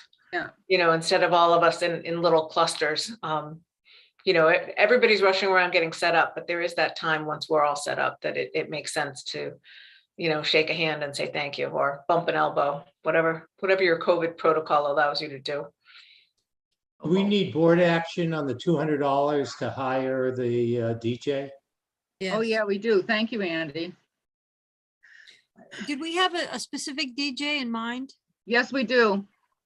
His name is, you probably know him, Dean Spitzer, Dave Spitzer. Where's his name? I got a little post-it here somewhere. Dave Spitzer. He's local. He's a chamber member. He lives in Newington, and he's available that day. And Michelle Royer knows him quite well. Their parents' backyards bump up to each other. And so he's willing to do it for $200. And during the race meeting, Kevin Mason will volunteer to interact with him to make sure that he's set up in a good spot and has electricity or needs or whatever he needs. And we do have to figure out what that electrical need is ahead of time, so we know what direction to point him in. Well, we'll let him know. I'm sure this is not his first rodeo, so so we'll, you know, I'm sure it'll all work out. He's aware that it's going to be out, you know, that he's going to be outside, so okay. You know, so he's not going to be surprised. Okay, so let's have a motion. I'll make a motion. Go ahead, Christine. Go ahead, Christine. I'm sorry. I'll make a motion to point $200 for the DJ for a race day. I'll second it. It's Anna. Thank you, Anna. All those in favor? Aye. Aye. Opposed? Motion carries. Thank you. And I'm not even going to be here. This is Maureen. Back to the public relations, and I've mentioned this before. Steve Parker does TIC on Saturday morning, I believe. Does anybody know? Does he still do the Saturday morning, like 8 to 12, 9 to, or drive time or whatever? He I has think a he talk does show. something like 5 a.m. to 8 a.m. Okay. Oh, but he Very is still early. on air. I believe so. You know, reach out to him to do some public service announcements and schmooze the race up a little bit. Even the, the local channels with the weather guys. Many times they talk about that and they start talking about weather early enough. If it's a nice day, you could get. Oh, yeah. signing up. But that, I think in those cases, you have to send that official public service announcement into the TV or radio station. With somebody like Steve, it might just require a phone call and say, talk about us. Because doesn't he still do Newington TV? Yes. He's very involved, yes. Yeah. What's his name? Steve what? Steve Parker. He's on NCTV. He hosts the Meet the Mayor show and Yeah. monthly and other things. But then he's also on WTIC. TIC, AM. okay. Does anyone have I'm happy to reach out to him, but does anyone have a relationship with him that they can capitalize on? Well, I can call him. I've worked on the NCTV occasionally. I do know him. I Okay. went to junior high with his sister. Oh, there you go, Pauline. I mean, You're they're, all set. yeah, thank you, Pauline. They're really well known around town, so Okay. I just don't know them. Just up He's the in- voice. He's the voice of Bob on the Bob's commercials. The little claymation guy. That's Steve. Yeah, what happened to Bob? Bob sold out and retired. Oh, All right, it's 9:07, Diane.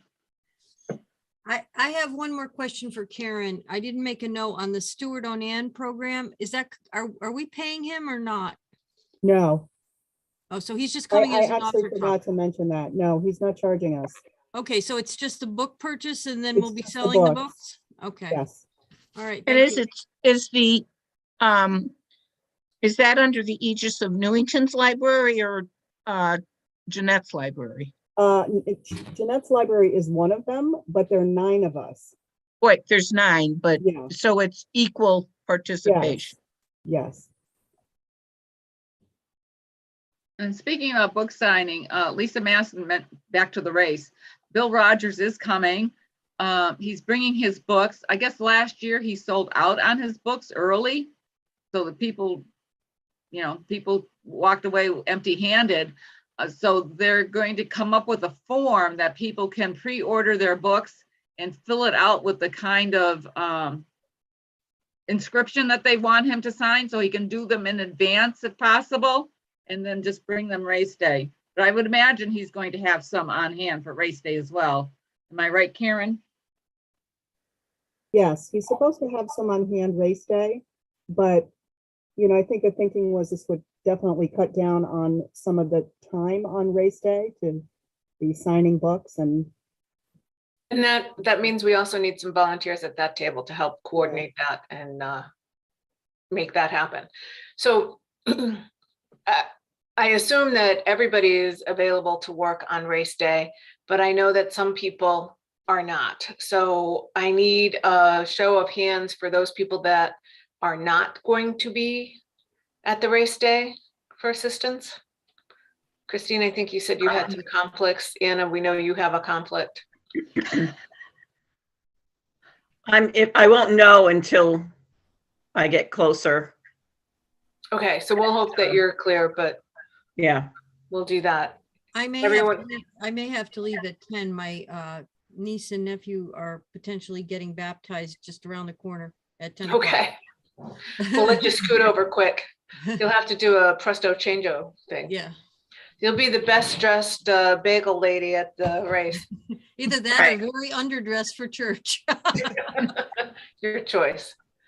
All right, so I've got everybody else. Let me just suggest, for those of you who have significant others, bring them to help at the race, even if they're just, especially for this odd stuff that is coming up. I typically try to drag Roger to all of my events. he becomes our gopher, but feel free to bring others. The more the Good idea. merrier. Yeah, The more good the idea. merrier. You're right, Neil. Okay, and is there a list of Mary. assignments coming out? Is that something Anna and Neil were working on? I have the task list that I will be sending to you and Kevin and Neil and Lisa and Karen, so that you can see what items are still left to do. Okay, so I think we need the list of items left to do, and then we need, I think we need a list of people that are there on the day and where they're gonna be. And I think we need a list of people that are gonna sign up for Saturday from 10 to 2. You don't need to be there for the full 10 to 2. I forget how I did it. What did I do, like an hour with some overlaps or something? There's some 10 to 12, 12 to 2 people shifts. Yeah, I think, but you were there, I think, the whole day. Well, 10 to It was 2. delightful. Sorry, Diane, this is Fiona. Did you say Saturday 10 to 2? Yeah, so that's the packet pickup time, and we're just looking for people. Ideally, what we had were 2 people, sitting at the tent, just greeting folks if they were signing up for the race or picking up, was it the numbers? I forget. Numbers. Good numbers, yeah. Only Good been numbers in their t-shirts. Yeah, so we gave them their numbers and their t-shirts, much like we do in the morning, and it made the morning much less crazy. So. And this year they're gonna get a bottle of soda. Yes, so they get a t-shirt and a bottle of soda as that goes. No, we didn't give them the t-shirts until Sunday. Oh, really? No. I think we gave them shirts. Mm-mm. I'm sure we gave them on We gave Saturday. shirts out the day before. Yeah, we We did, gave the definitely. shirts out and we Yep. ripped the tags Did? off. the things. Yep. Yep. we did. Yes, Yes, we did. All right. yes, All we right. definitely did. Just one Sure. thing, Iris, it looked like you had your hand up earlier. Can you come? You're on mute. You're on mute. Iris, you're on mute. Where'd you go? Press the space bar. Press the space bar. You can't. And maybe she's using a phone. No. Yeah. Anybody see What's her? that? There we go. I may not be around that weekend because it happens to be my birthday and my grandsons like to celebrate with me. So I can't And they love guarantee. to come to the race. Well, if I'm in Rhode Island, they'll have a hard time. I've told them they need to run in it, but they have their own ideas. So if I'm not there, I'll be there in spirit. All right, can you let me know when your plans firm up, just because we'll be looking to put people at different stations. Oh, yeah, okay. Thank you. So Iris and Chris are schedules to be determined, and Anna is definitely out. It's the distance award. All right.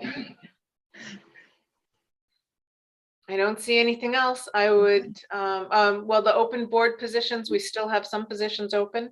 I believe there's another. Are they all Republican now? No, I No, think we still have a corporate and then. Corporate. Corporate and a Republican. Right, and when Lisa Jones steps down in 2027, that will be another corporate. Okay. I have a potential individual. I just need to check with them. Okay, check with them and then get And I will the, put the name into Laurel and Company. great, thank you. All right, I would entertain a motion for adjournment unless anyone else had a question or an issue to bring up. So moved. It's Maureen. Is there anybody on for public participation? Thank you, Elizabeth. Jump the gun. Karen, is anyone on? No one is on for public participation. All right, then we're gonna skip that. Let's go back to the motion for adjournment. Maureen made the motion. I'll second it. Oh, My God. We'll let Iris second it. we'll let Iris second it. I seconded, yes. There you I'll go. third that. All right, I'm cutting off the agreements at this point. We'll just vote for that. All those in favor? Aye. Aye.